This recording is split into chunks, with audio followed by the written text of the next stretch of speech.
Frankenstein. That's funny, because that's not from the Frankenstein movie that we watched today. Any of them. Well, in Ghost of Frankenstein...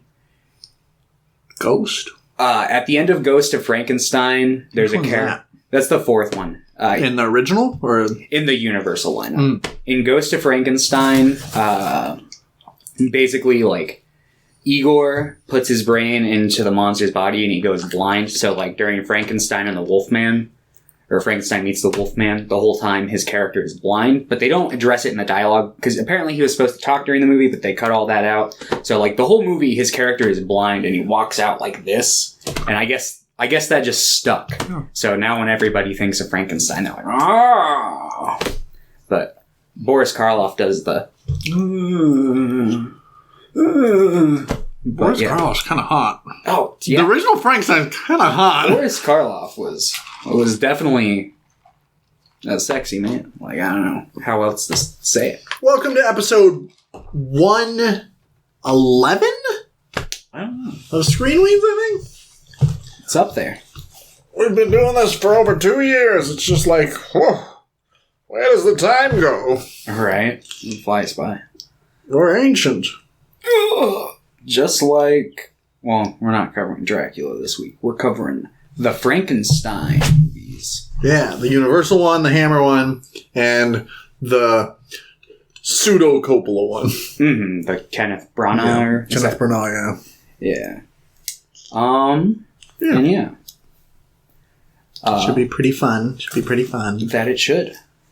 Did you do anything else this week? Yeah, I watched... You watched a lot. You're back on it. You're back on your movie. Yeah, I was on a little bit of a vampire kick this week. So let me pull up my Letterboxd diary so I can accurately talk about what I watched this week.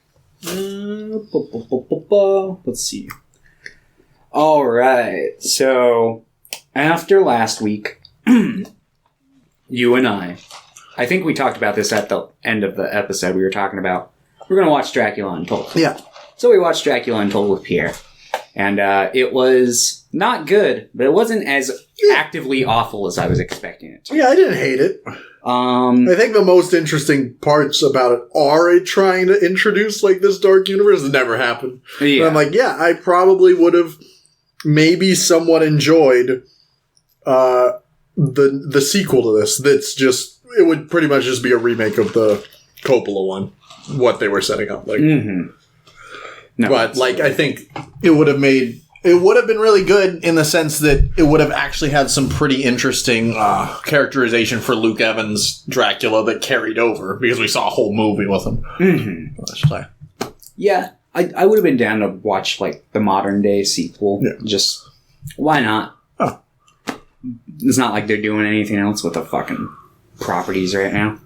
And then, after that, I went home... I rewatched Salem's Lot. Never seen it. Yeah, it's pretty good. It's pretty good.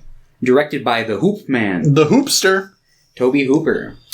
We know him. He's just incredible at directing. Yeah, he does a pretty decent job at this one. It's like a 70s made-for-TV movie. So yeah. Wasn't it originally a miniseries? Because it's like 3 hours. Yeah, right? it was a miniseries. But it's just kind of like most of the Stephen King miniseries, people just look back at them as really long movies. Yeah. That's how I view most miniseries. Yeah, true. Speaking of miniseries, the Scenes from Marriage miniseries has started. It's 2 episodes in, yeah. Oh, damn. The one with Oscar Isaac and Jessica Chastain.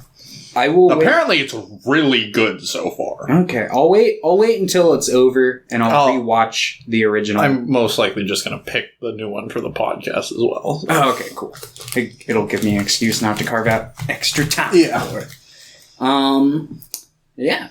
So I watched that. I watched the sequel, which is it's a Larry Cohen movie. Oh. And yeah, his stuff is always like wacky and zany. So I like it. I like it probably about as much as I like the original. They're just like 2 different styles. Mm-hmm. Then I watched this movie that's been on my watch list for a long time called The Reflecting Skin. Yeah, I saw you like that and immediately put it on my watch list. Yeah, that movie is really fucked up. It's really depressing. And fucked up and depressing. Sounds like I would enjoy it quite a bit. Yeah, it's got Viggo Mortensen in it. Ooh. The Green Book guy. Remember when on the press tour for Green Book, Viggo Mortensen said the N-word? I don't remember that. He was like... I remember him like kind of casually shrugging off when the family of the guy that the movie was based off was like, we don't really like this attitude. He's like, come on. But I have you gotta eat chicken. No. Yeah. I like Viggo Mortensen, and I understand. It's just like mostly, I don't think it really is a racism issue there when he said the N-word, because what he was trying to say, I think it's just it reflects how good white people still have it and how ill-informed they are. Because he's like, yeah, it like doesn't really mean anything anymore. Like he was pretty much saying that we've solved racism. He's like, yeah, it's a no big deal now. And he said it, and then the next day he's like, oh, I guess it does mean something still. Yeah, you'd think. Oh man, I bet if Green Book came out a year later, racism would have just stopped. It just came out at the wrong time. It was too ahead of its time. I'm joking, by the way. Anyway, then I rewatched Dracula's Daughter. It's good. Which Classic. one's that? Is that part of the... It's part of Universal. Was that the second one from Universal? Yeah, it's technically the second Dracula movie. And then Son of Dracula went on to like kind of reboot it. And then... Yeah, the continuity for the Universal movies is like really weird. Basically, like around the mid to late 30s, they had kind of stopped making them for a couple years. They were winding down. Then they re-released Dracula and Frankenstein in theaters, and it like was hugely successful, and that inspired like the second wave of like Son of Frankenstein, Son of Dracula, and then like all the other sequels. And the second wave's not as good as the first, but you got some films that came out of there that are like classics, like The Wolfman, which I think is a little overrated, but I see why people remember it. Let's see. After that, I watched. I rewatched Interview with the Vampire, which I thought was just like. I didn't like it when I was a kid because I was like, that was a drama movie, not a vampire movie. And then, but now you're like, this wasn't just a vampire movie; it was a drama film. Yeah, it's good. It's good. It's sexy. It's quality. And then I watched the sequel to it, which I had never connected that it was a sequel. I didn't know that until I haven't seen either, but I saw you logged in and you were like, yeah, so this sequel. I'm like, what? Yeah, it adapts the third book. What was it called? Queen of the Damned? Queen of the Damned. So the books go Interview with the Vampire, the Vampire Lestat, which like I think goes back further on Tom Cruise's character because we don't follow him in the first movie, and kind of like gives the different perspective from his character in the first one, and kind of like it's like a Twilight Midnight Sun kind of deal. We should read that. I thought about picking that as a joke. And then I wouldn't even have to go out and buy them. My mom's got them all right there on the shelf. My mom loves those books. Anyway, and then let's see. Let me see. So I rewatched Queen of the Damned. It's not very good. But they're sexy, so it's okay. But they're sexy. Stuart Townsend plays Lestat. Stuart Townsend? Where do I know him from? That sounds like a familiar name. He's in stuff. I can't think of what it is off the top. But like, yeah, I think this movie, I like it through like a nostalgic lens, but I acknowledge that the movie is shit. It's full of like, the way that they structure it is really bad. It's got a bunch of that like bad early 2000s. Maybe I don't know this guy. I probably just knew him from this, but it's full of bad like early 2000s movie editing, and like classic. The soundtrack is full of nu metal, and I'm real half and half on that genre. Some of it I can like, some of it I really don't like.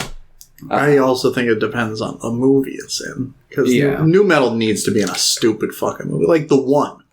The One soundtrack works perfectly for the one. Yeah, you might dig it. It takes itself a little seriously, but it's stupid. And then my dad wanted to watch the new Clint Eastwood movie, Cry Macho. Cry Macho. I almost saw that last week. Yeah, so I saw that. It's okay. Yeah, I think I probably liked it better than I liked The Mule. The Mule for sure. This one taking place in Mexico, and it surprisingly didn't have a whole lot of just like ignorant racism in it. From Clint Eastwood? Yeah. Is he learning at 90 years old that racism's not great? Maybe. I think it also might be the fact that it's based on a book. Clint Eastwood knows how to read. What? So yeah, and then after watching Frankenstein, I had to watch Bride of Frankenstein. You can't watch one without the other, in my opinion. I did do it. Well, I've heard Bride of Frankenstein's incredible. Oh, yeah, I love it. I probably like it. It's hard for me to pick which one of the first three I like the most, because I think What's the third one? Son of Frankenstein. Oh, that one's good too? Mm-hmm. Okay. Yeah. And then, yeah, I rewatched The Mummy last night as well. The 1932 Boris Karloff one. Nice. Classic. Yeah, I almost rewatched the Randy Quaid Frankenstein today, but I didn't get around to it. That one, like watching these, I'm like, that one's really good. Yeah, no, it really is. Like, spoiler alert, I think that one is way better than the Kenneth Branagh version that came out and overshadowed it a year later. I don't hate the Kenneth Branagh one, but yeah, we'll get into it soon.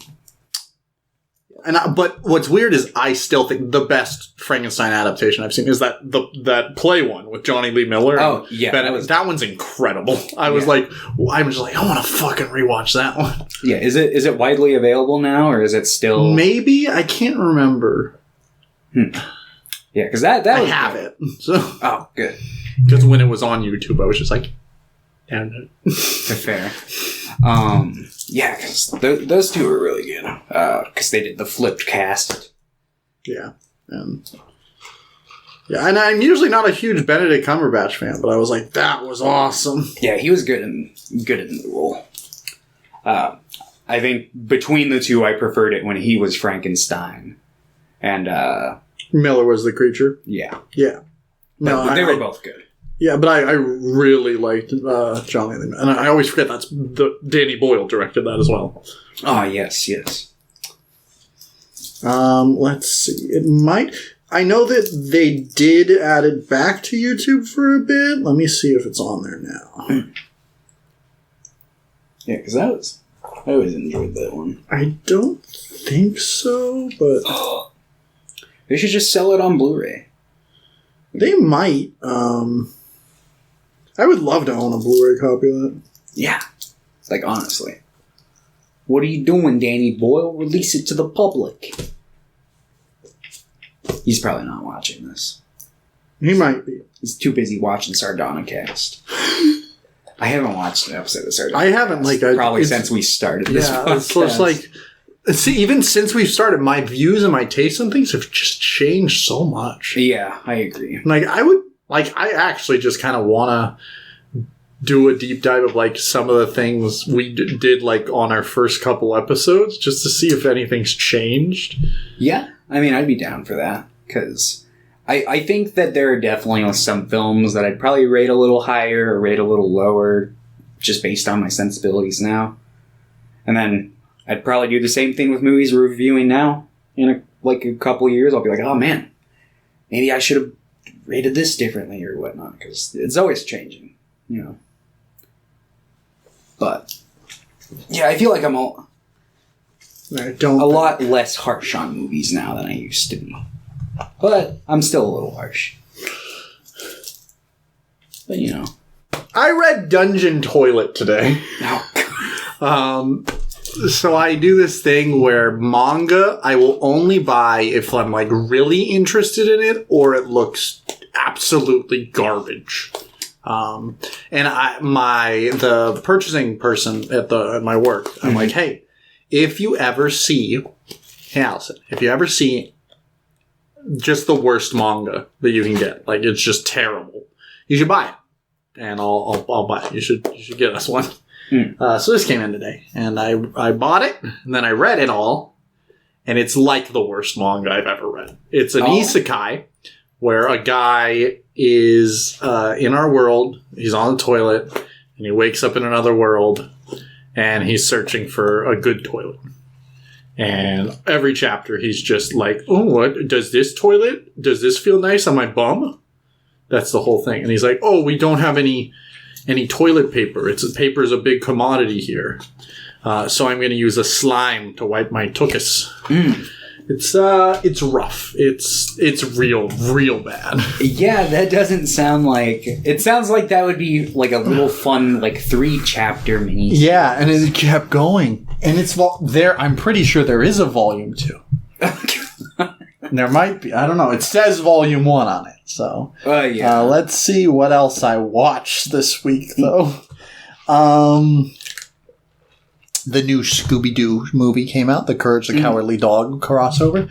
Very fun. Really enjoyed that one. I was never really a big Courage guy growing up. I didn't have the channel, first of all. But I really enjoyed it, and they fit really well together, in my opinion. Yeah. And then I went last Friday. I just went to the movie theater, and I'm just like, I gotta start using my Regal Unlimited card again. So I'm like, let's do it. Let's just go watch a bunch of movies. And yeah, I watched. I'm just gonna watch whatever's in here. I watched a movie called Show Me the Father. It's a Christian documentary. Didn't know what it was. I'm like, yeah, that sounds fun.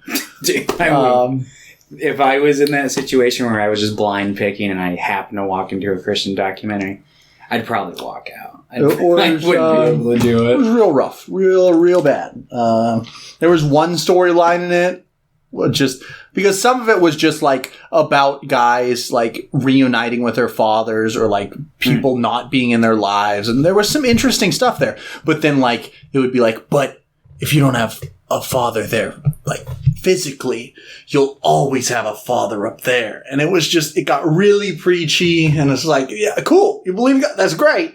But this is dull. And it was just like really badly done, and it was really annoying. Yeah. It's, to me, like that kind of stuff always comes off as like super predatory. Like, wow, are you in this really vulnerable position where you don't have anybody in your life? Well, go to church. And I admit, like, church, obviously, like, there's an aspect of community to it, and it can make people, feel better, and I don't want to dismiss it for that. I just tax them. Just tax the church. That's my main thing. That and, like, how it can propagate, like, certain fucking gross mindsets, like anti-LGBT. Yeah. But there are a lot of... and that's not just, like... Yeah. There are a lot of pro-churches, though, in that regard. So it's like, all right. And there are tons of atheist groups that are also predatory, like hateful towards. There's like a giant like subsect of atheists that are like anti like trans people because they're like, logically you are born this gender, and I'm just gonna. Yeah. And it's just like, shut the fuck up. Yeah. And then I watched The Alpinist, which is another documentary. I watched 2 documentaries in a row. They were both like an hour and a half each, and I was so bored afterwards. I usually like documentaries, but I'm like, especially because I watched that first one, and there was 2 other people in the theater, but I was like, Jesus, this movie's been going on. I had to check my phone. I'm like, how much longer is this movie? I'm like, I'm 25 minutes in. I literally thought it was like 10 minutes until the end. And I'm like, I have an hour left. Oh, that's always the worst. The Alpinist was better. I wouldn't say that I liked the movie a ton. It felt really aimless. It was about like a climber. And specifically like a climber who really liked climbing like the Alpines, like snowy mountains and stuff. But he didn't really care about being filmed, and he didn't want to be known that much. He's like, I just want to climb. So a lot of the documentary is just the guys going, so yeah, he kind of just abandoned us, and then we found out later he'd climbed this. I'm like, cool. Sounds like a demented, like, sketch idea where someone's like, we're gonna go shoot this documentary, and the guy's like, yeah, you can shoot the documentary if you can find me. Literally. Some of it was cool, but also, like, It just felt a little aimless. I hated it. It was fine. And then I watched Cop Shop, which is the new Gerard Butler and Frank Grillo action movie. It was okay. It was fine. They're a lot of the three central performances between Gerard Butler, Frank Grillo, and this person named Alexis Louder. They were all really good. I really enjoyed their performances. They were fun together. It was fun to watch. But, the central plot's kind of dumb, kind of boring. A lot of the, scenes that aren't action scenes are kind of boring. The movie's not shot very well. It just kind of looks kind of dull. But the action scenes are fun. There's some fun choreography and stuff like that. So it was also fine. But in general, that whole day was just oh. And then I got home and I'm like, we watched Prisoners of the Ghostland finally. How was it? I liked it, but it's just... I really, really like Sion Sono's script writing. I really like his writing. I think it's fun. I think he has a lot of themes in it that maybe aren't present in a lot of goofier stuff that kind of is similar to his stuff. This was not written by him. Oh, okay. So a lot of those things that I like to see in Sion Sono movies just weren't there. And it... Yeah, that's probably the biggest thing. Nicolas Cage is really fun to watch, but it's just and I was saying in my review, a Nicolas Cage Sion Sono collaboration was never going to live up to my expectations, but it was much worse than I thought it was. I gave it a 6 out of 10. Had he actually been? Yeah, it's just, which is really annoying because there's another movie that Sion Sono just did this same year, or maybe it came out the very end of last year. Called, what is it?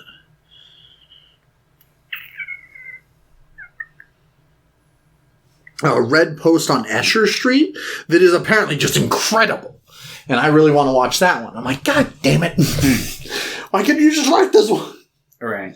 And then we started rewatching because we finished MCU, so we've been starting on Ghibli. We watched Spirited Away. And we watched Secret World of Arrietty the other day.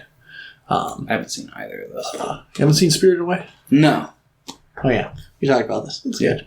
Secret World of Arrietty is also good. The dub's pretty bad.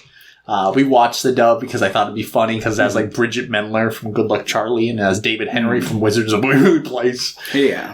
The only person that's actually good in it is Will Arnett's in it, and he's actually pretty good in it. And Carol Burnett's in it. She's pretty good, but... Overall, I really enjoyed the movie. I like the soundtrack. It's based on The Borrowers, the story, the little people that go around and take stuff. And I really like that story. I think it's fun. So, yeah. And I like big things, a small person living in a room. Oh, yeah. That's my jam. So I enjoyed it, but yeah. I found out, Philip messaged me today, and he said, hey, I just listened to the Richard Linklater episode. The Adam Driver movie he is talking about that he thinks is one of the worst movies he's ever seen is Midnight Special, which I haven't seen. Okay. Midnight Special is by, I think it's the guy who made, what is it? Let me see. I actually talked about, it's Jeff Nichols. I talked about a movie called Take Shelter a month ago or so. It had Michael Shannon in it. It's by the same director, and I love that movie. I saw Midnight Special when it came out, so 5 years ago. I remember enjoying it, but I don't remember anything about it, so I don't have an opinion on that. Yeah. I do want to rewatch it because it also has Jaden Martell, who's one of the kids from It. Oh, okay. And he's like that. He's like the Nazi kid from Knives Out. Oh, okay. Yeah. And it also has Joel Edgerton and Kirsten Dunst and Michael Shannon. It's a pretty stacked cast. I remember really enjoying seeing the people. But 5 years ago, I just watched movies. When I watched a movie, I'm like, that was a movie. Yeah, I feel it. So he wants to come on at some point in the future, cover that episode, or cover that movie, and a good Adam Driver movie. Which there's plenty to pick from. I'm so fucking excited for The Last Duel. Oh, is that coming out soon? Yeah, really soon. Okay. Let's see. October 15th. So, nice. 3 weeks, yeah. And then Star Wars Visions came out last night. Oh. the anime anthology series. All 9 episodes are out. Oh, really? Yeah. Okay. We watched the first 5, and then I had to go to bed because I'm like, I need to go to bed before I go to work. I really enjoyed the first 5 episodes. They're really great. They're fun. They're different, but they still have the feeling of Star Wars. It feels like a Star Wars anime. I really enjoyed it. And they're all pretty short. They're between 13 to 20 minutes. Okay. We'll probably finish them, maybe not tonight, maybe tomorrow, but yeah, I really enjoyed them. Yeah. So that's what I've been doing. Oh, and me and Hinata have been watching the 3rd season of What We Do in the Shadows has been going on. Oh. That show's so fucking funny. Yeah, I watched a little bit of the first season when it first started, and I was like, yeah, this is... And I feel like it's been getting funnier season by season, too. Okay. Kind of like It's Always Sunny. I enjoy the older, seasons, but I do think it really, found itself. I think it's the same thing with What We Do in the Shadows. Season 3, every episode has been so hilarious. I've been, laughing out loud, and I don't do that with a lot of movies. I almost rewatched the movie this week, because I was on the vampire kick, and I'm like... I feel that movie's good. It's not as good as, when I first watched it, I'm like, this is the greatest movie I've ever seen, but... Yeah. It's fun. It's a very fun movie. Yeah, that's pretty much always been my stance on it. It's I love vampires. I love Taika Waititi comedies. It's there. And I'll probably like the show when I eventually get around to watching the full thing. I just don't... TV shows, I have a hard time getting into TV shows because there's so many, and I know that I'd like so many of them, but it's just it's so much more time. I get it. But I do like TV series. But yeah. So, it's alive! No, we're not jumping there yet? What's next? Questions from Pierre. What? He's back? I do still listen, E10. Oh, no! Question 1. How much of a movie must I watch to review it? Sometimes I catch half a movie at work during break. Can I log it in Letterboxd? I don't care what you do. You can watch 4 seconds of a movie. I mean, yeah. I probably wouldn't review something if I didn't watch the whole thing. I'd probably, if I watch 75% of a movie, I'd probably just go back and watch that. Because I don't want the feeling of not finishing something in my head. Yeah, I mean, technically, you can review whatever you want. You can log whatever you want. It's not illegal. It's not like Letterboxd is gonna they might do an investigation and reach out to you and be like, excuse me, Pierre. They added porn, but they won't let Pierre log. We have it on good authority. You only watched half of this movie. I think that, generally speaking, if you want to do an actual review, where you post it online or whatever, you should probably have seen the whole movie. But if you're just with your friends and you're man,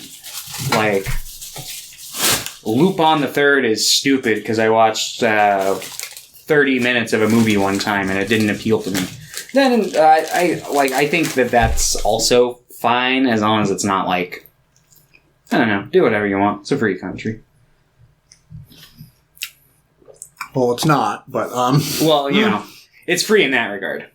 Question 2. Who was the first fictional character you found attractive? If it was Rodney Copperbottom from the movie Robots, the NSA will be notified. That's a good question. Alright, I think I thought of mine, but it's a little embarrassing. It's pretty embarrassing now that I think about it. Who is it? Dude, I don't know. I don't know if I want to say it. I remember when I was a little kid, I got some of those weird feelings when I watched The Dark Crystal for the first time. Yeah. Yeah. No, I get it. So. For the Skeksis, right? The Skex... those are the villains. Yeah. Oh, dude, I saw those vulture people. The main woman character? I can't remember her name. Both of them, honestly, because I honestly couldn't. That's fair. When I was a little kid, I was just they both have blonde hair. Let's see. I don't remember a lot of things from when I was a kid. I have really bad memory from before I was 12. So I don't remember what was the first I guess fictional characters could be just anything. So, like, Katie from School of Rock. Mm-hmm. Let's see, what else? The Shaggy's love interest from Scooby-Doo and the Alien Invaders. Fair. Daphne and Velma and Fred and Shaggy. All of them. The whole mystery. Yeah, I was a very confused child. I was like, oh no! That's fair. I probably feel the same way about Dark Crystal. I probably felt the same way. Natalie Portman in Star Wars Episode 1 and 2 and 3. Well, yeah. I guess. That's fair. Yeah. Yeah. Ayla Sakura from Star Wars as well. Yeah, let me think of a real... Obi-Wan Kenobi. Let me try to think of a real person and not just a fictional... A puppet. Let's see. Trying to get this quesadilla out of this bag, and it's rustling, and it's stuck in the bag. Thank you.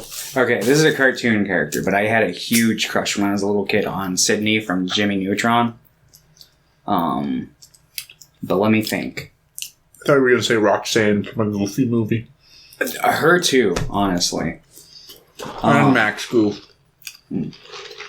And Goofy. And Pauly Shore's character. No. Let me think. When's the Pauly Shore deep dive? Hopefully never. That should be the October deep dive. It's the scariest shit I've ever said. I don't know if I can handle that much of the Weasel in one consecutive go. If you wanted to do like a double feature, maybe. But 5 Pauly Shores in a row, I don't think I can do it. What about 6? Oh, well. Right. Well, now you have me intrigued. Yeah, I don't know.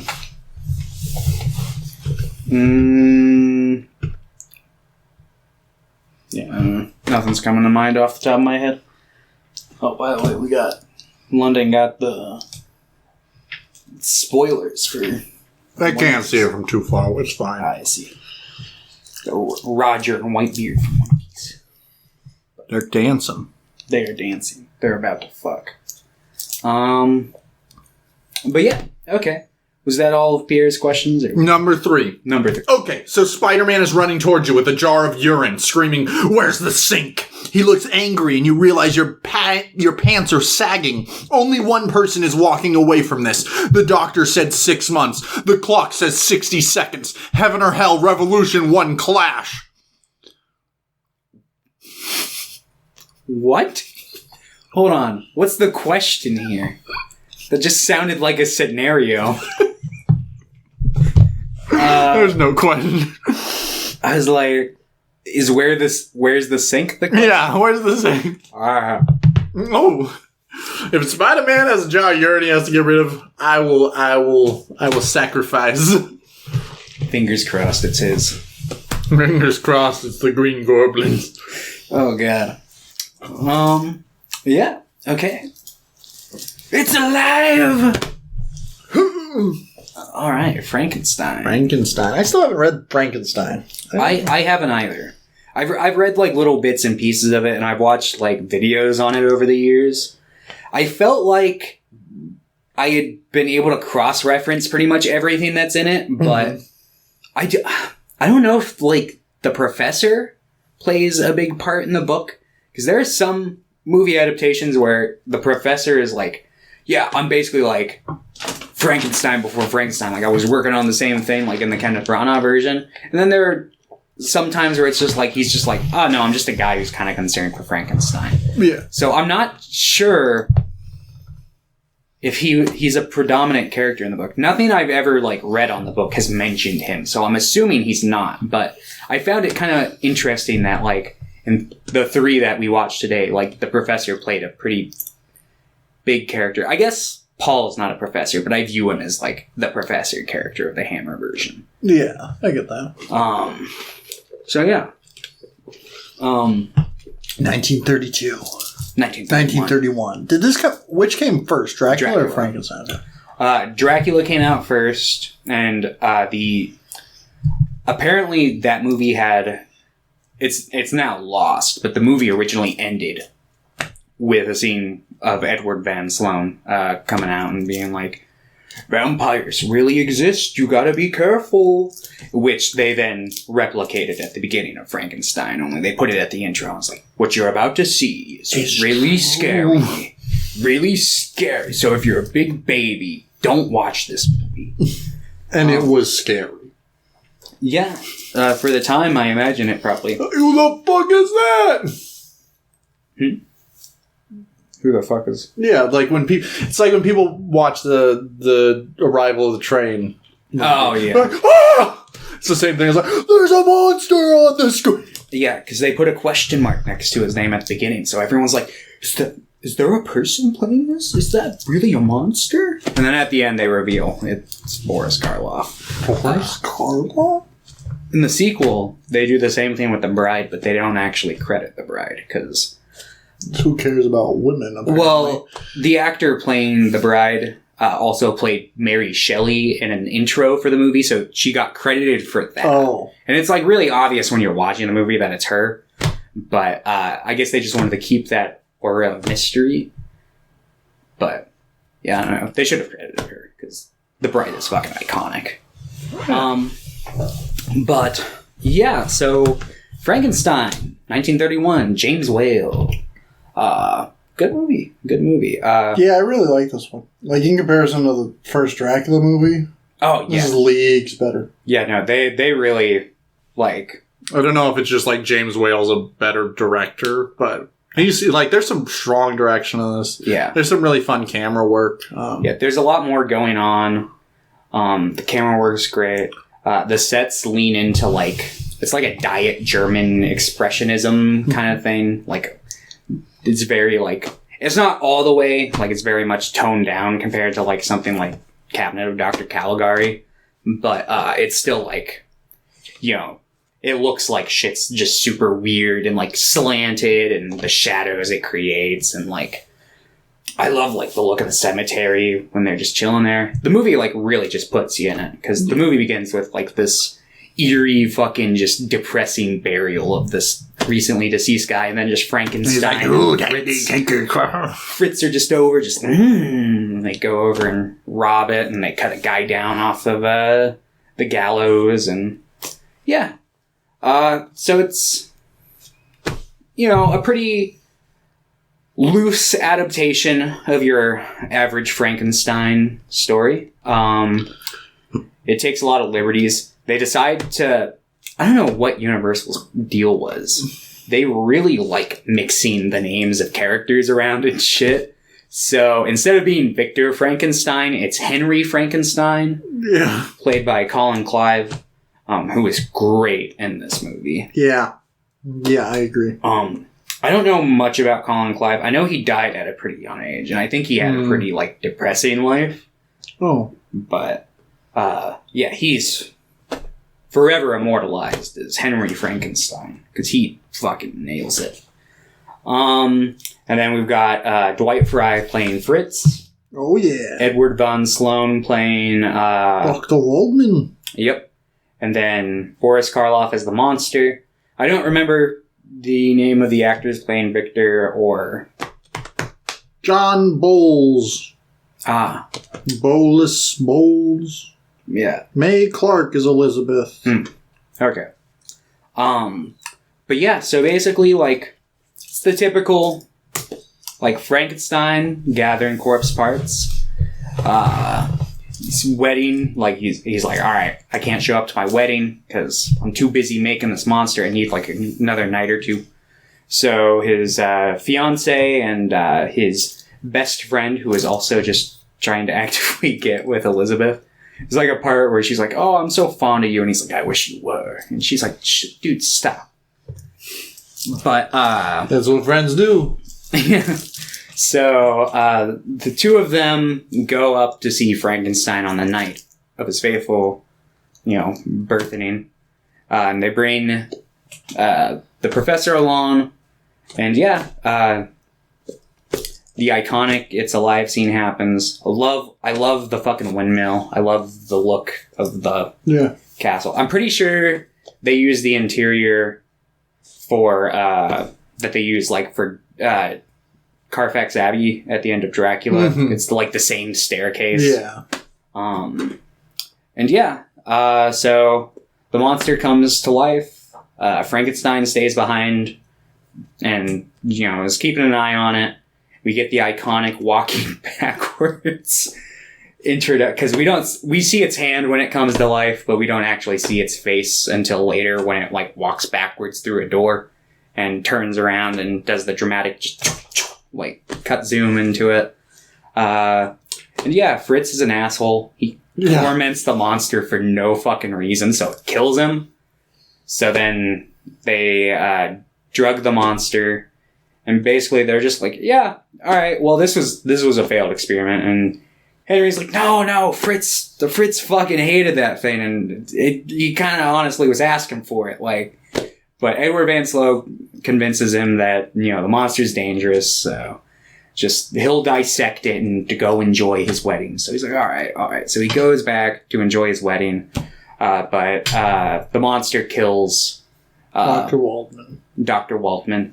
And then it breaks out, drowns a little girl on accident. I think that scene's really good. I think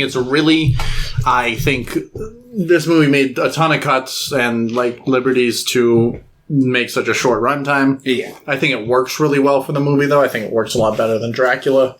Mm-hmm. Then that specific, like switching that scene for like this long prolonged thing where he like meets an old blind man, I think works really well. I think the blind man stuff happens in the sequel. The sequel adapts a lot of the novel too. Oh, okay.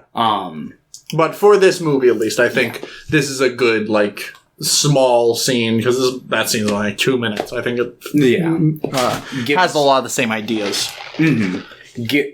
To kind of just, like, give them a human connection by someone else other than Frankenstein. And I like Frankenstein in this version. He's not as malicious as he is in a lot of versions. Like, it doesn't seem like... I guess he does kind of decide to, like, allow Van Sloan to kill it, but he's not like as adamant of like abandoning it or trying to kill it. Like it seems like he's always like, at least up until a certain point, he's trying to like see the monster on the same level. Yeah. But just kind of realizes like, the reality of the situation and what should probably be done. And it's like, oh fuck, I kind of fucked up. But yeah, so the monster comes and kind of attacks the bride on his wedding night, and she doesn't die like she does in the novel. She lives. So, Frankenstein gets all of the villagers together, and he's like, "Yeah, I've created a monster. Let's go kill it as a community." So they all band together. They go up to the hills, and Frankenstein fights the monster on the windmill. It's just fucking like back broken. Yeah, he gets thrown off. Lives, but burn. Yeah, and then burns up and dies. Or so you think. But yeah, so that's this version. We see at the end that he's still alive. Frankenstein, not the monster. Yeah. He's just chilling in bed, and his dad drinks some of his grandmother's wine, and that's Frankenstein. This is, without a doubt, one of the greatest movies ever made. It's really entertaining. I think it holds up really well even today. Yeah, all the performances in this movie are like really good. Mm-hmm. The music's good. I think the music's like far superior than to the like Dracula movie. Yeah. I think the sets are superior. Like even if they're your recycled sets, they utilize them better. Mm-hmm. The movie's shot better. It has better direction. Yeah. I think the story they do is better too. Like Dracula just feels kind of aimless at times, or just like jumping to the next point, while this is like, it's still short, but it's like it does a lot with that runtime. Mm-hmm. It's really interesting watching a lot of the Universal movies because they were really just stepping into like the talkie territory. Mm-hmm. So it's interesting to watch like directorial techniques and just like the sound engineering like advance along with like the progression of the movies. Mm-hmm. Like The Mummy came out after this, but that's another one where it's like the soundtrack is pretty subdued. Like in Dracula, like there's not a whole lot. But like by the time like Bride of Frankenstein came out, like James Wales, like he like got a lot better as a filmmaker, and there's like a lot more interesting camera shots in that one. And I'd say all around, like technically, the filmmaking in that one is a lot better than this one. And he also, I think that one also features the debut of I don't know of any film that did like small people before that one, aside from maybe like King Kong, which came out in 1933, which obviously had the projection thing, but like, yeah. But yes, Frankenstein is a classic. Yeah, no, I had seen this movie before, but it'd been a long time, and I didn't really remember most of it. It'd been like 12 years since I saw it or something. Yeah. But no, I love this. I love this adaptation. I think it's really, really good. And Boris Karloff's incredible. Great performance by him. Yeah. I'd say that this is a must-watch for anyone who's a fan of horror. It's like an hour and 10 minutes, so it's a short watch. And Bride of Frankenstein's also around the same length, so if you just want to slap them together, it's like one big, just nice movie. But yeah, so Frankenstein. You would give this one 7 out of 10. 8 out of 10. 9 out of 10? Yeah. Okay. I really like this movie. That's fair. You're any of this a 7? Yeah. I also really like this movie. I rate movies differently. Yeah. When Thomas says this is one of the greatest movies of all time, to him that's a 7.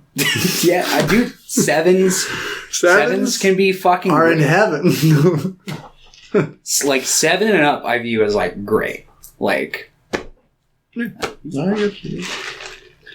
talk about the bad one. Let's talk about Curse of Frankenstein. I do not like this one. Yeah, like I could get that.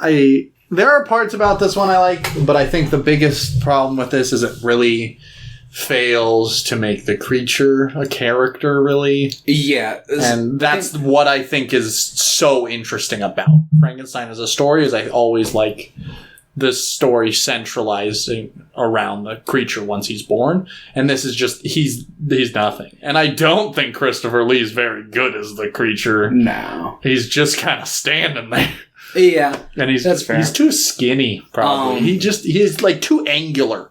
He's not, and the makeup on him's bad. The makeup and a lot of all the Hammer Frankenstein movies is bad. But, I get that. The thing about Hammer is, like, it came out in a time when, like, film and what it was allowed to, like, present was changing. So, like, the Hammer movies are really lowbrow. Mm-hmm. They're meant to be more, like, splatter flicks than they are, actual adaptations of, like, the source material. Meant to be kind of, like, darker and edgier. And I think that there is value, given, like, the time period it came out in, of just having, like, a dumbed down, like, kind of, like, slasher Frankenstein for all intents and purposes. It's definitely, like, you can see the Hammer, like, films, like, you can see how they planted the seeds for so many, like, horror movies that we know now. Mm-hmm. I just, unfortunately, don't like this one. That's fair. That's totally fair. I totally get that. I think there's a lot of miscastings in this. I think there's, I don't know. Like I said, I really don't like the script for this one. It focuses so much on Victor Frankenstein as a character, which is fine, but it's my least favorite part about that. Mm. And he's just evil, like, from the beginning, pretty much. For the most part, yeah. I could argue that Frankenstein as a character has always been, like, evil, because it's most of the time it's always for his gain that he does these experiments in the first place. Mm-hmm. But, like, in this one, it's just like, yeah, I made a dog, and okay, time to start chopping up bodies. Yeah, no, I get There's a lot of jumps in this that I just make for, like, an unpleasant watching experience for me. Like, it's just, and we jumping. And we're jumping. That's totally fair. I don't view this as any form of, like, high film or anything like that. But I think my main source of enjoyment from this movie comes from like the dynamic between Paul and Frankenstein. Yeah, they didn't kiss. What the fuck? I know. Hammer. I really like the idea of just having like a schlocky, evil mastermind, more cliche Frankenstein, and I think Peter Cushing like really performs that role very well. And I think that honestly, like his performance blossoms more in some of the sequels. Although, if you didn't like this one, you probably wouldn't like most of the sequels. Well, I like Peter Cushing as Frankenstein. Like, I don't really like Christopher Lee as a creature. And that's fair. I'm not a huge fan of the person that played the cousin wife. Yeah, she's just kind of there. Yeah, I think the guy who played Paul was pretty good. Yeah, he's the. I feel like he's the character that I latch onto the most because it's like, what would you do in this situation? Hot. Yeah, that guy's hot. Because it's like you're dealing with like somebody that you essentially like raised and like, he does make like compelling arguments like, we could be doing this, but as it goes on, he's build like, this together, brother. But as it goes on, it's like, it's kind of like the Obi-Wan Anakin dynamic. Mm-hmm. Yeah, exactly. That guy kind of looks like Obi-Wan. He does. I think in general, I also think there's too much of a jump from that. Like, I think it would have been really interesting to see more of like the growth of them as Victor Frankenstein got older, but instead it was like, cool, here's Paul, he's like 30, and this child's like 15, and now look at them. Paul's like 30, and this child's like 40. Yeah. What happened? Wait, what happened here? I think we skipped a couple steps. Fair. I feel like they just wanted to get back to Peter Cushing because. Yeah. Well, and then in that case, like, why even have that? Why have that intro part? Yeah, they could have very much just expressed that through dialogue. Like, maybe a scene where his cousin You've raised me since I was a child. Exactly. Since my mother died, you've been the only one to teach me. That's what Peter Cushing sounds. Not at all, actually.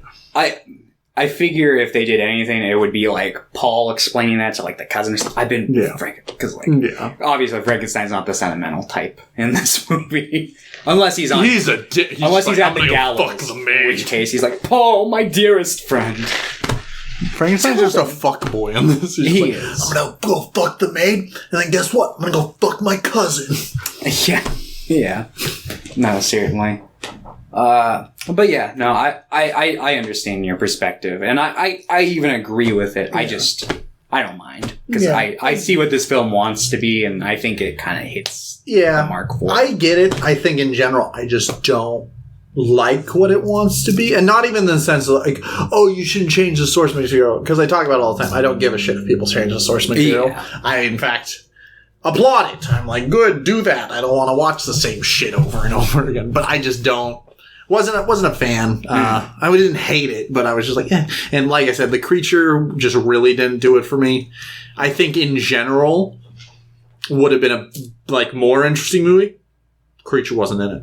Like, I think there's some interesting ideas of Frankenstein, literally like him being driven to madness because this experiment doesn't work. Mm-hmm. I think that would have been a more interesting movie. Obviously, it would have been as like iconic for people, but I'm like, that sounds like a good idea. Like a Frankenstein movie where he never makes the creature and he keeps failing and he becomes like he devolves into this creature. That would be an interesting take. We should make it. We wouldn't need very much of a budget since we wouldn't succeed. We just need to make a little lap. Just a little lap, yeah. Maybe get a fish tank, because a lot of Frankenstein adaptations really like the kind of like water tank thing with the electric eels. Yeah.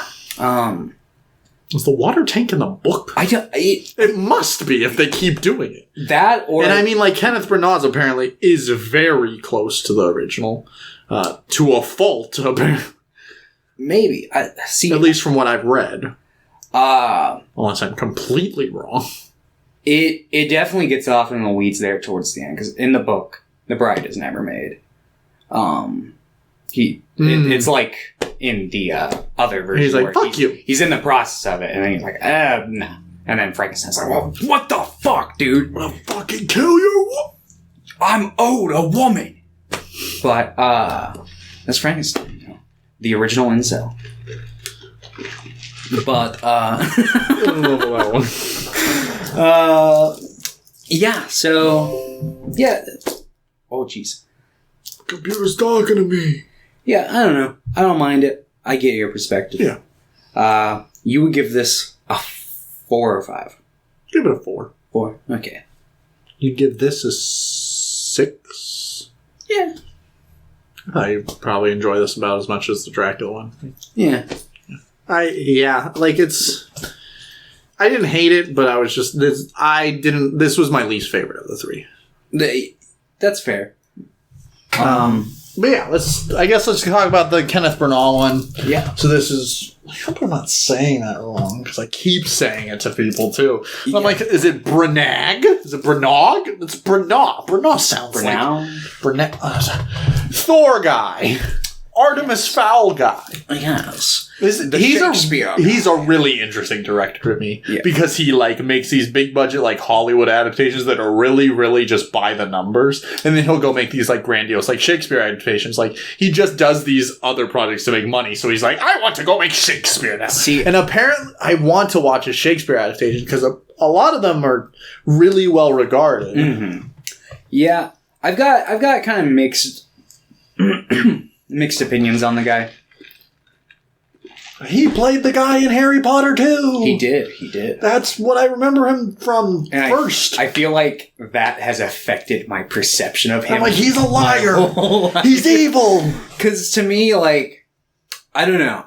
I definitely feel an ego from him. Of course, everything I'm saying, I have no, I don't actually have anything against the guy. This is just how I kind of perceive him.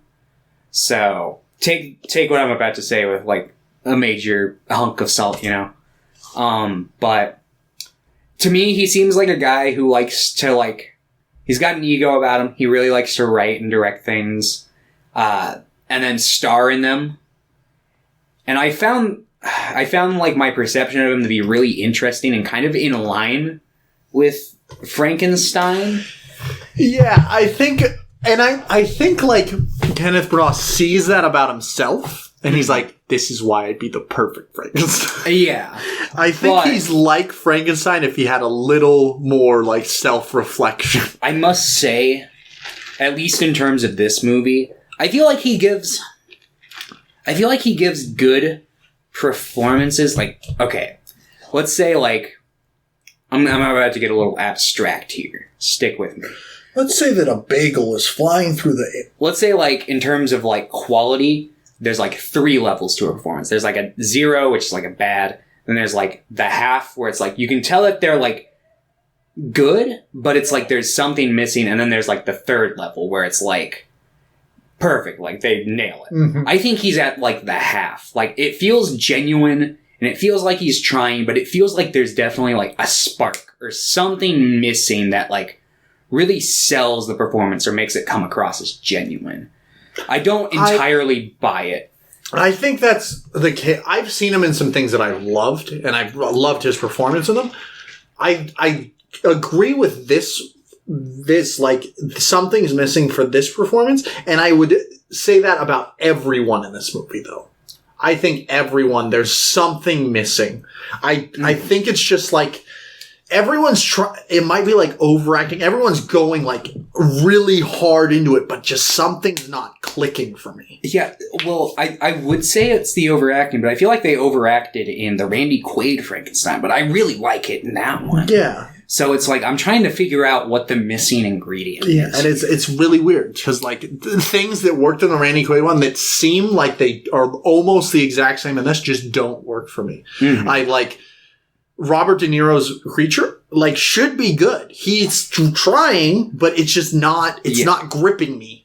I feel like Robert De Niro plays the role pretty, I mean, obviously he, goes from, 0 to 10 or whatnot. He has his moments where he's low and high. But, I feel like he doesn't really bring anything memorable to the role. And I also feel like the way that the way that the script was laid out and plotted, they didn't really build the monster very well. Like, in other adaptations, I'm able to, like, kind of see the through line and why he feels, like, the rapid changes in his, like, mood. Whereas this version, it all, like, feels pretty, like, snappy and quick, and it doesn't feel like it nails, like, the landing for, like, the major mood shifts that he goes through. I get that. So I feel like that was my big problem with Frankenstein in this version. But yeah, or the monster in this version. I do think, like, I do like some of the dialogue Robert De Niro delivers. I think is really good. Like when he says, like, he never gave me a name. I think that's really, he nails that, and that's always my favorite fucking part, because it's like that right there is what's so devastating to me about, like, the tale of Frankenstein. Like, the monster, the creature, never even got a name. Like, it's like this being. It's so sad. Hinata was watching this one. She had to, because she watched Randy Quaid with one, and she's Frankenstein, like, as a story, is devastating to her. She did not like. They were being mean to Frankenstein. She's like, I can't watch anymore. She just stopped watching. And I'm like, it's so sad. Because it's essentially... And that's why The Curse of Frankenstein just doesn't work for me. Like, there's not that tragic element. No, I totally get that. And there's the line in this one. I don't know if it's from the book or other adaptations. I only remember it from this one. But he has that line when he's talking to the old man, and he's like, why don't you, like, come out or something? He's like, well, because people don't like me because I'm so ugly. And it's just so like, beautiful. Yeah, and it's just like the sad reality, because, like, you look at, like, I mean, the thing that comes to my mind is, like, obviously, like, Joseph Merrick, like the Elephant Man. And it's just like, that was the same thing. Like, he was just a guy who, by societal standards, was, like, ugly. Yeah. And, he just had the shittiest life because of it, because that fucking period of time, and specifically, but even, like, today. But, like, back then especially, like, it was just, like, you would probably get fucking just mobbed and beat up and shit. And it's just like, it's devastating. Sad fact of the reality we fucking live in. Yeah. I like this movie, though. It's pretty much just, like, mostly just a regular adaptation of Frankenstein. But, like, Coppola's, I think, does a great job of adapting Dracula while also inserting new, interesting ideas. This doesn't really do anything like that. Yeah. See, to jump back to the Randy Quaid version, that version incorporated, like, the psychic link between the two. That's right. Yeah. Which I feel like is, like, that version's, like, love connection that they inserted. And they both came out the same year. So I view those two as the true pairing. But this film, like, it has its elements. I think this film's really pretty. Like, it has, obviously, like, I like the sets on this one. I like some of the, like, there's some really nice, it's obvious that this had a huge, big budget in comparison. Like, I think this movie looks really nice at times. Not all the time, but. One thing that I did think about when watching this was, like, I was like, man, this could use, like, some of the just striking visuals that the Francis Ford Coppola Dracula had. That movie, even though it's over the top, it sticks. Yeah. And that one has way fucking better camera work than this. This one has bad, like, there's some of it's fine, but some of it's just like, let's start spinning for no reason, or let's be right up there, like, in their nose. It's like, up here it's like, oh, he's dead. Yeah. Like, what the fuck is this? But yeah. There's a lot of, like, unintentionally really funny parts, like, thinking about it. When he's about to, like, start, like, bring life to the creature, he's walking around without a shirt on, and it's just thinking about it. I'm like, yes, he's very hot. I get it. I agree, he's hot, but I'm like, this is the director. He chose to do this. Oh, absolutely. He's like, this is so funny. He's like, they're gonna like this. And I did, but just thinking about that, I'm like, that's so funny. Yeah. No, I forgot about that until you brought it up. That did cross my mind. That feeds into that ego thing. Which is like fine, because at least that's funny to me. And it's just like, I want to explore more of his movies that are more like passion projects. Because what I've seen has been like, I hate Thor, the first one. Artemis Fowl was awful. But I actually like think that the Cinderella movie he made the first like Disney live action one from like 2013. I think that movie's actually pretty good. I know you're a huge fan of Cinderella adaptations, so... As long as they got Kermit the Frog in it. All of them do. They should, honestly. And then I watched a movie called Dead Again a couple of years ago.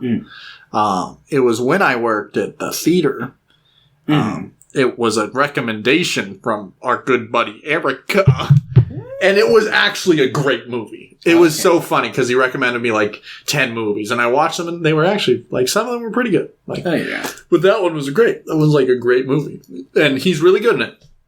He's like the main character, but it's a lot more like that. I would say is like a 1. He fully gets it in that one. Yeah, and I think this one is just a lot of it just wasn't clicking for me. There's some really cool ideas in it, like some.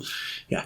It just doesn't click. This movie just doesn't click. I think he realizes that because I think I heard a quote from him where he said like that he thought this was the best script he had ever written, but he thinks it's like not the best movie he had ever made. So it's clear that like something during the production went wrong for him. Didn't have his shirt off enough. No, I mean, that might have fixed it. Yeah. Also, I find it strange. I don't know if this is the case in the book, but I find it really weird that they, like, introduce the fact that, like, Frankenstein's, like, in the snowy mountains before, like, the end chase, because that was always, like, the perception I always got was, like, it's just, like, they eventually just chase each other out there because they're both just ruthlessly, like, after each other, and they just kept going further north, as opposed to, like, no, that's just where he hides out. Which I found to be really strange. I think that the beginning dialogue with the captain, I think, is one of the best elements of the movie, though, because it. I'm not talking about that part. I'm talking about like because he goes and like he's like meet me. Oh yeah. No, okay, yeah. Yes, I agree with you. But the framing device of like the end when he's telling his story to the captain. I get that part. That's like that in the book too. And I really like that it's just like, hey, this captain's like exactly like Frankenstein, just in a different line of work. Like he's doing something trying to explore. Yeah, and he's like, oh, this is for the betterment of humanity when it's all just for him, and he's like sacrificing other people for it. I really like that. I like this movie though in general. It's like, it's so close. There are so many things that are close. Like, if you push the puzzle, like, if you kind of shake the puzzle, things would, like, fall in, fit. And then they fit, and then be really, really good. Yeah. But instead, it's just, like, a mess. A little bit of mess. Yeah, I'd agree. It's kind of annoying. Also, other funny things, after he makes the creature, they're just like slipping and sliding. Yeah. And he just keeps doing it. It goes on for like 2 minutes. I'm like, what the fuck? And then it just goes up and he's like, it's dead. It's like he just hit it and it might just be unconscious. They really, really want to make sure you know that was his sister that he married. Or like his adopted sister. He's like, sister? He's like, friend. What about lover? And I'm like, what the fuck? And it's like, sister no more, make me your wife. Yeah, I don't think I'd mind that as much because, like, I really don't care. I don't really, but they just keep saying it. I'm like, oh, it definitely gets a little into like the Joe Dirt range where it's like, yeah, you're my sister, like kind of shit. And it's just like, all right, whatever. I mean, you don't have to view her that way, apparently, because you're in love with her. But I guess if you want to just keep calling her your sister, go ahead. I don't give a shit what people do with their private lives. I don't care. But I'm just like, why does Kenneth Branagh like insist on this being like a big plot point? Like, yes, I need that. I need to adapt that part, and I need all the audience to know at all times that she's indeed my sister. Please. I don't know if what the fuck this is, but Frankie is now available to rent on Vudu. Frankie. Is it a Frankenstein? I highly doubt it is. Letterboxd just notified me of it, though. So it's in your watch list. I guess so. Is it the one with Greg Kinnear? Oh, it's from the director of Little Men and Love is Strange. And Isabelle Huppert is in it? Is that the one? Yeah, I guess so. I should watch that movie. I don't remember adding this to my watch list, but I mean, it seems like something I'd probably enjoy. Interesting. But it's not Frankenstein. Yeah. I don't have anything else to say about this one. Yeah, me neither. Oh, there's that scene that made me laugh because it's very with the times, where it's his professor in his death scene. He's like, because there's is it cholera? It's for cholera. And he's like, this is the cholera vaccine. You need to get it so we don't all die. And he's like, you're fucking lying. Doctors want to kill people. He's like, no, I'm going to give you this shot. And then he's like, no, I'm going to stop you. And then as he's being hung, he's like, doctors are murderers. And it's like, dude, you just stop. And that's Robert De Niro. That's the body that gets used for at least the head. Yeah. But that's Frankenstein.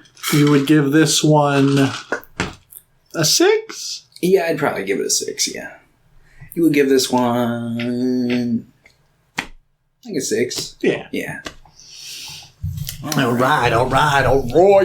So we're going to be postponing our next deep dive for a bit. Yes. We'll just say what it is. It's going to be Halloween, but we're going to wait until the new movie comes out. Yep. Probably cover a bunch of them. We don't know exactly what we're covering yet, I guess, but we'll be covering a lot of it, including the new one. So, yep. So this week we're going to be watching Creature from the Black Lagoon and The Shape of Water. Fish fuck movies. And then we're also going to be watching some other stuff because Thomas is going on a trip for like a week. So next week we'll be recording too. Yep. Just so we'll be wearing the same clothes. That's why. Yeah. Not the fact that we actually live in the Screenweens room and the zombie apocalypse is outside. You're not supposed to know about that. And this is secretly being recorded in 2049. We're sending it back in time. Oh no.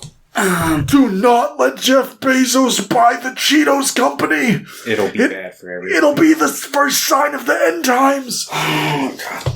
Anyway, yeah. Yes. Righteous Day. All right. It's alive. It's alive, and it's time to go goodbye.